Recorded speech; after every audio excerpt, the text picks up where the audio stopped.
Me?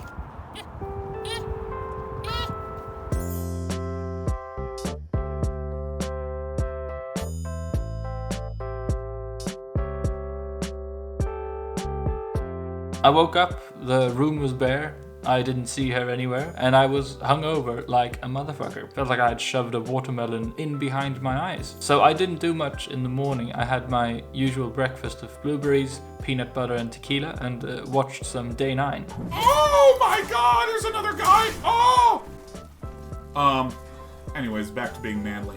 I did play guitar and uploaded some stuff to my Instagram story, but if you follow me on Instagram, you knew that already. If you don't follow me, you can fuck right off, or follow me if you want. I did have plans for the day though. Spring is here in Sweden now. It's almost 4 degrees as I write this. It's fucking sweltering, you know. So my sister had the lovely idea to meet up and visit Bergianska trädgården, the Bergianska garden, close to Universitetet here in Stockholm. So I finished the tequila, shoved some sunscreen up my ass, and off I went.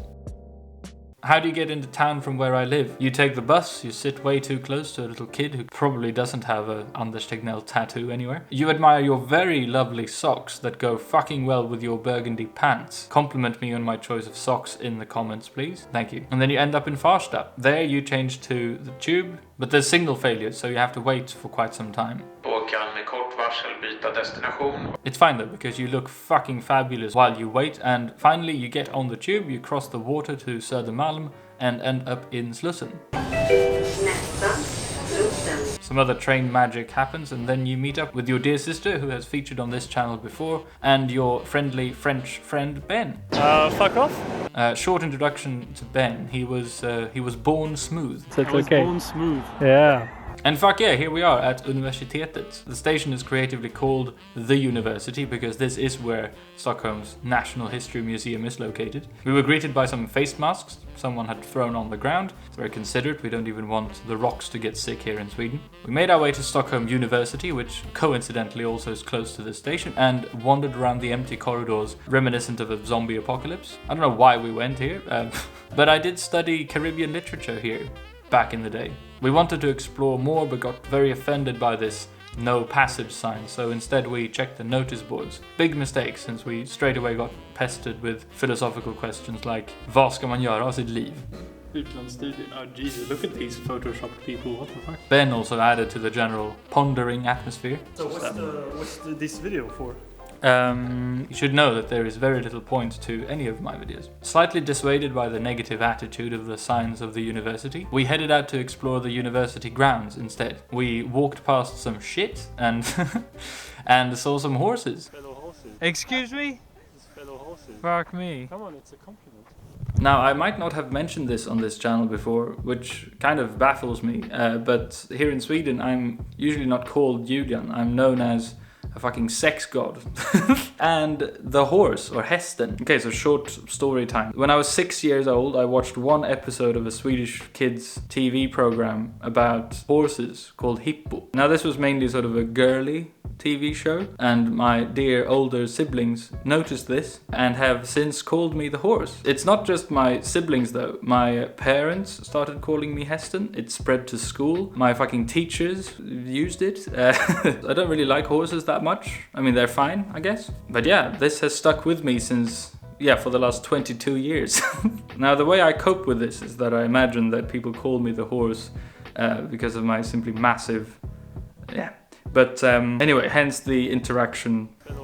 Excuse me? There is a silver lining though, as Ben told me what the French equivalent of my unfortunate nickname would be. Ben, can you just say that in French once again? What am I called in France? Monsieur Cheval. Oh. Another side note, sorry. I fucking love French. It makes me all wobbly in some places and very stiff in others, you know. If anyone says anything in French or with a very heavy French accent, they can just point and I will lick whatever they point at, you know. Okay, sorry, let's go back, yes. We spent some time with these horses, but being the city folk we are, we told the wildlife to go fuck itself fairly quickly and decided to look up the way to Bergianska trädgården. So where are we going now, Katten? If you could show, please. The road to Bergianska trädgården was perilous. Our Frenchman even forgot how to walk properly. We checked the massive map of Norra Djurgården and headed out into the wilderness. Beautiful fucking nature everywhere. Vitsippor, jo, just precis. A Frenchman in the wilds. Birds, Katten, as we call my sister. A nice view of Solna, I think. And even a wild fish lappy was spotted doing his fucking thing. Look at this behind the scenes goodness. Finally, we did reach a familiar landmark. The National History Museum across the field. This inspired Ben, apparently. Yeah, this video is gonna have no soundtrack. It's just gonna be the original audio. Because I mean, I want to know what love is the perfect backing for this shot anyway. How Ben could not already know what love is with this juicy ass of his is beyond comprehension. But nonetheless, we moved on. Shush! We weren't at the garden just yet, so we decided to have fika at the Gamla Orangeriet. Gamla Orangeriet is an old orangery, whatever the fuck that is. Swedish people come here to turn into oranges, I'm pretty sure. Look at them standing in line to get in.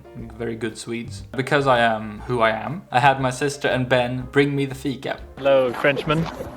Hello, Monsieur Cheval. I have a Frenchman who calls me the horse and gives me coffee. However, there was something wrong with the coffee. It's way too weak, Ben. On n'est jamais mieux servi que par soi-même. Despite this, I had a lovely fika. I enjoyed looking at the ducks. My sister didn't though. Attacking.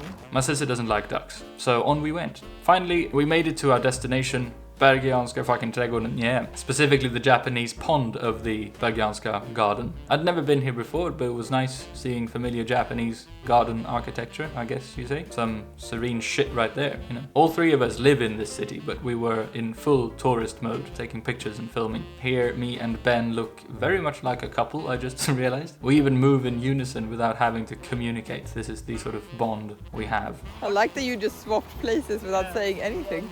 Standing on stones like these is a really old Swedish tradition. It's a fertility ritual, or at least you look irresistible to any potential mates, you know. After this we were all exhausted and went home. I slept like a baby, a very hungover and happy baby. Now, excuse my hungover demeanor here, and I don't have the energy to clean up behind me, so this is like raw slappy what you're seeing here. But it was really nice visiting this little slice of Japan here in Stockholm, especially since I have now had to sort of come to terms with the fact that I won't be able to go to Japan for quite some time, I don't think. They just reinstated the state of emergency over there, and the vaccine rollout in Japan seems to be incredibly slow. So right now I'm just focusing on having a good time in Sweden. Which, thankfully, it's spring now. It's really cold still, but it's, you know, it's starting to get more and more sunny, and there's no snow anywhere anymore. And, you know, you can start having fika and stuff outside, which is really changes everything. I'm really enjoying my time in Stockholm right now. And I bought a bass. Yay! If you follow me on Instagram again, you've seen this, but it's lovely. It's so small, even smaller than I am.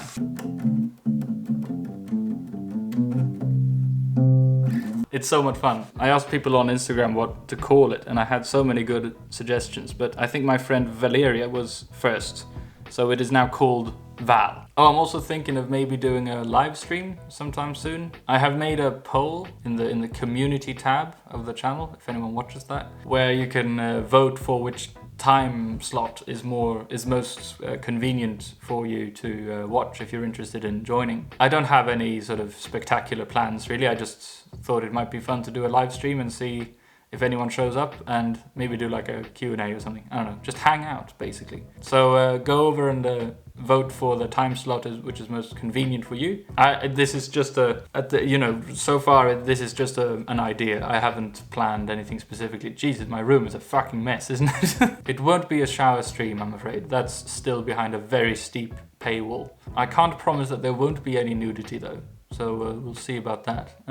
Oh yeah, and if you have any suggestions as for what I should do for the live stream, you can leave them, you know, in the comments on this video, or the comments over on the poll, I guess. So that's it. Thank you so much for watching. I hope you enjoyed this random little video, and I will see you, well, maybe in the next video, or maybe perhaps in the live stream. Who knows which one comes first. I'm gonna eat a pizza now because I'm okay. Toodaloo, people.